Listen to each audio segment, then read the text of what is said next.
What's up, guys? I'm Dwayne, I'm Alicia. and we are Blackboard Gaming, where we teach you about all these great board games that are out there, waiting to be played by you and yours. I'm a simple man, don't wanna complicate ya, complicate ya. Yesterday was officially the first day of spring. Welcome to spring, everyone.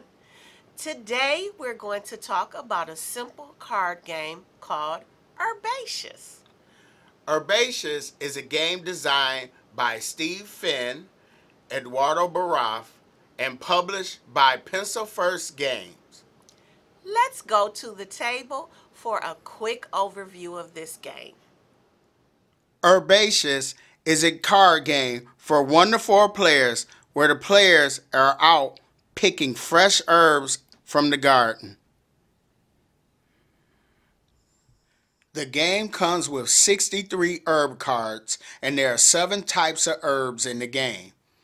You got your dill, you got your tarragon, lavender, rosemary, saffron, bay, and sage. You also got 3 of each of these special herb cards: thyme, chives, and mint, and they have a point value in the upper left-hand corner. You will take all the herb cards and the special herb cards, and you will shuffle them into a single deck. And then you remove a number of cards based on the number of players. So if you're setting up a 2-player, you will remove 24 cards. Then, or you're doing 3 players, you will remove 12. And if you're doing 4-player, you will just keep all the cards in the deck. And then you will take that deck and set it in reach of all players. Each player will then get 4 container cards, which has their chosen player color on the back of the cards, and they will place it in front of them like so, leaving room beneath the cards where they're going to build their private garden, which I'll explain in a minute. And then they're going to get this private garden token, and they're going to place it right above the cards. And the last thing the players are going to do is take this herb biscuit card and place it near all the players. So this is how a 2-player game of Herbaceous would look. The area in between the players will be known as the community garden, and the area beneath a player's container cards will be known as their private garden. Then we would choose a first player, and that would be the person who last cooked with any type of herb.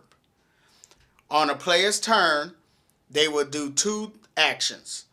The first one being an optional action, second one being a mandatory action. The optional action would be to pot herbs. To pot herbs, you would take any herb cards from the community garden and or any herb cards from your private garden and pop them into one of your containers.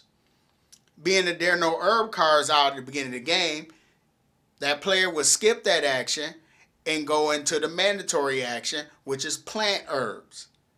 The plant herb action is you would draw 2 cards, one at a time. You would draw the first one and then choose whether you're going to plant that one into your private garden or into the community garden. Let's say I chose to plant this in my private garden. Once it's planted, draw your second card, and you must plant that in the opposite garden. So this will automatically go into the community garden. And then that player would end their turn, and the next player would take their turn. So let's say this is how the play area looks later on in the game. This player on their turn decides that they're going to pot herbs into one of their containers. But the containers have requirements that need to be met. So let's take a look at them. This one, when you pot the herbs in this one, all the herbs have to be different. So, and like the number at the end of the game, number of cards, number of points. So if I got 4 cards here, I get 6 points at the end of the game. So let's say I decide to pot this one. I would pick a lavender, this rosemary, this sage, and this saffron. Now this special herb can only be potted in this container, and I'll get to that in a minute. This one has to be pairs. And that will score me points. So let's say I decide to take these 2 lavender, I take these 2 rosemary, and I take these 2 sage. Plant them here. That's 6 cards at the end of the game. That will give me 12 points. This container, all the herbs have to be the same. So, you see, I got 4 lavender out there. I take those 4 lavender, plant them here, 4 cards. That's 14 points at the end of the game. And like I said, this one, you can plant any 3 herbs in this one. But you want to try to get the special herbs in there. One, because not only will you score 6 points, you will also score the point value of that herb that's in there. So if I was to plant these 2 and just this random rosemary, that's going to give me 6 plus 5 points.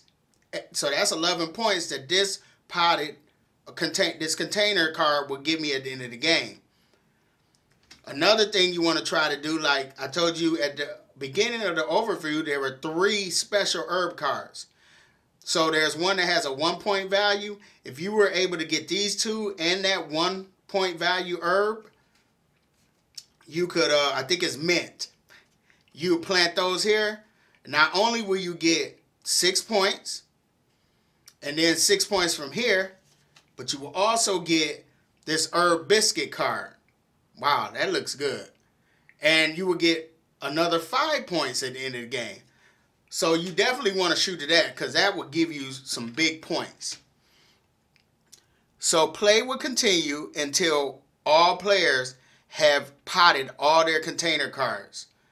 Now, if this player had all their container cards potted, this player over here will still be going until they potted all theirs, and that will be the end of the game.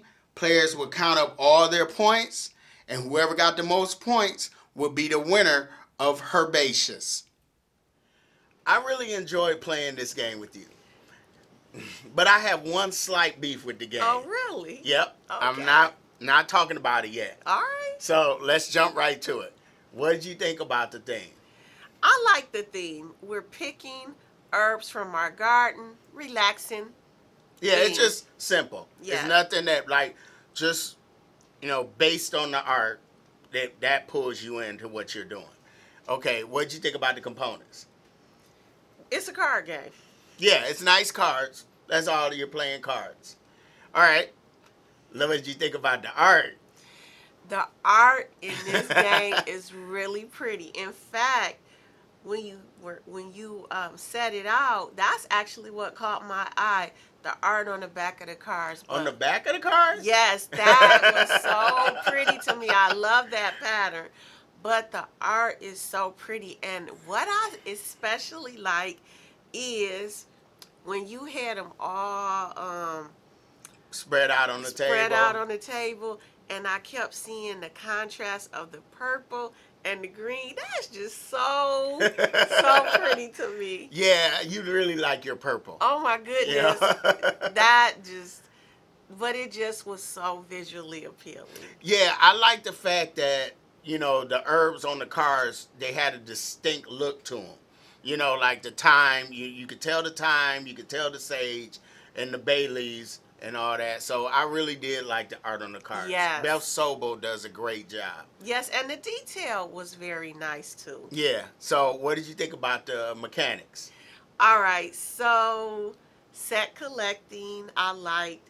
And actually, I like the push your luck in this game. I'm usually not a push your luck type of person. I play very cautiously. But I enjoyed the push your luck aspect in this game. Yeah, it's not like you're going to it's not like you push your luck and you bust. Exactly. It's just like you push your luck to try to score the maximum points.